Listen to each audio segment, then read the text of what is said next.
Hello and welcome to my RDO horse guide. We are going to be looking at some of the most frequently asked questions about horses and also a way to make your horse a lot braver.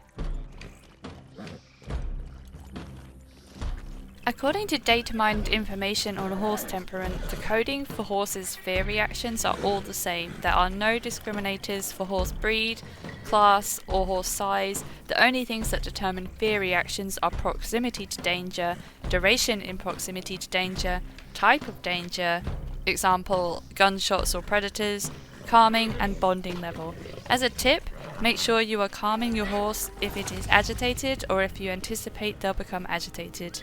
To calm, make sure you are holding down the calm button, not spam clicking it. TLDR, every horse has the same temperament. So what I'm showing here is a normal scenario with a predator. If you run past it and calm the horse, you're pretty much safe, but if you were to spend a longer duration or come into close proximity with the predator, you're going to get bucked off pretty quick and eaten, especially with something like a cougar or a panther.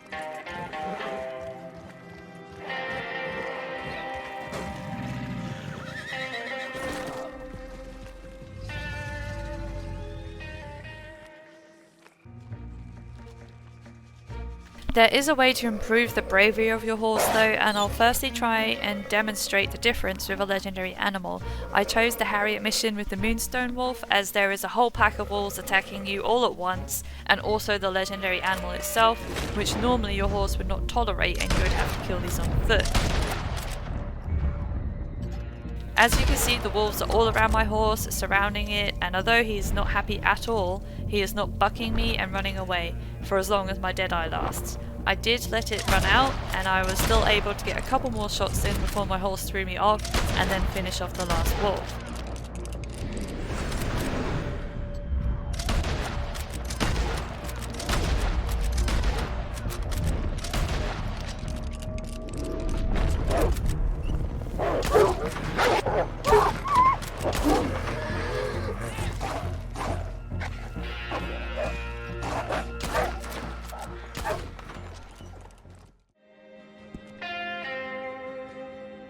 So what's the ability card you need? It's called Slow and Steady ability card, and it means that when it's active, Deadeye is active, you cannot run or sprint, and I guess this means that your horse can't either, as it just makes a total dramatic difference in how your horse reacts to a predator.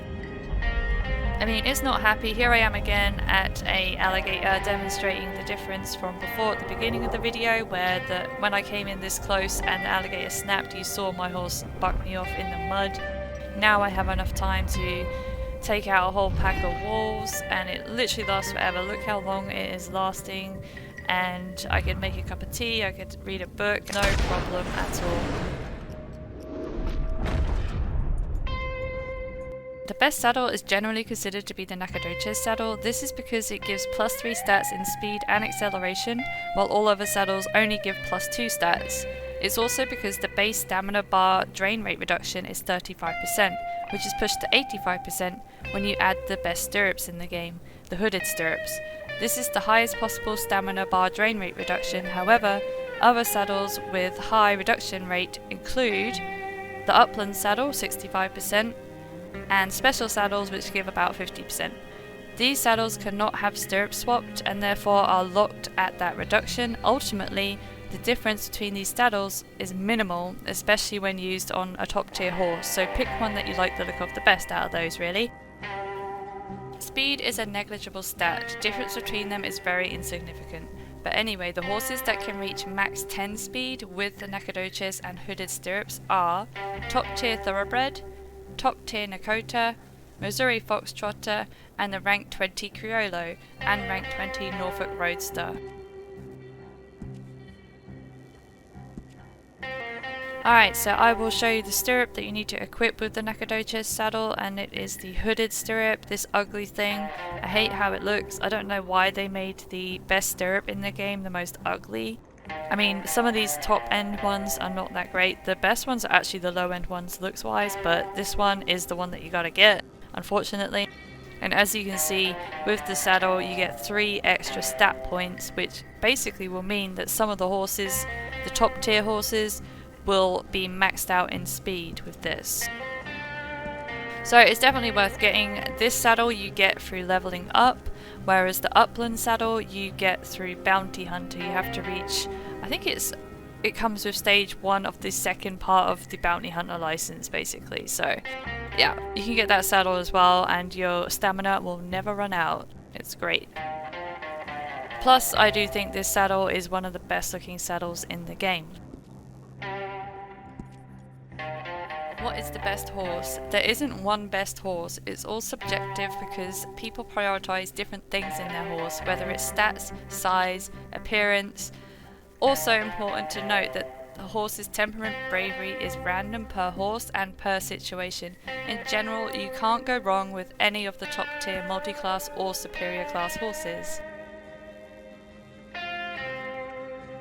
So which horse do you get? Well, if you're a new player and you want to invest wisely, I would suggest a Missouri Foxtrotter or a Mustang. Don't get these first 3 though of the Mustang, you want to get from the buckskin down as they do have slightly better stats.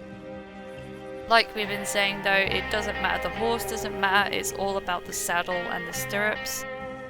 So once you get to endgame, you can pretty much choose any horse that you like the look of and you're going to be fine. You're never going to run out of stamina, you'll be absolutely fine.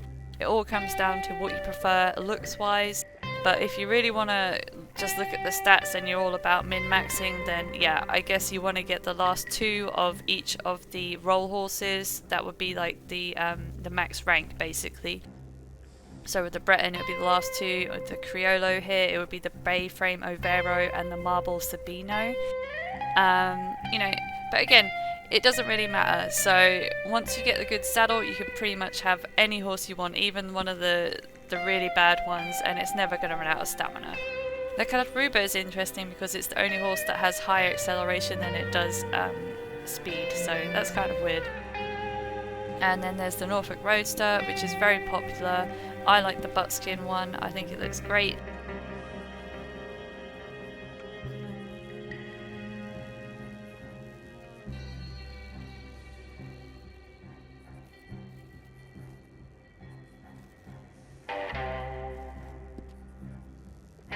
The Gypsy Cob is really cool because it actually gets maximum stamina and maximum health. It's not the speediest of horses, but with the saddles it will surely be up there.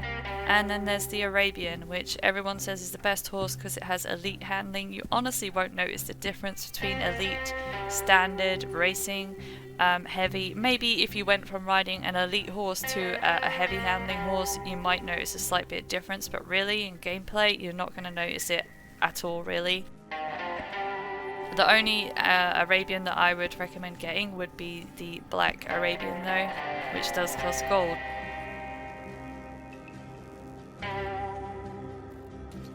Now, as I said before, I had a Turkoman. This is my Turkoman, and this is the health stat there at max bonding, which is level 4.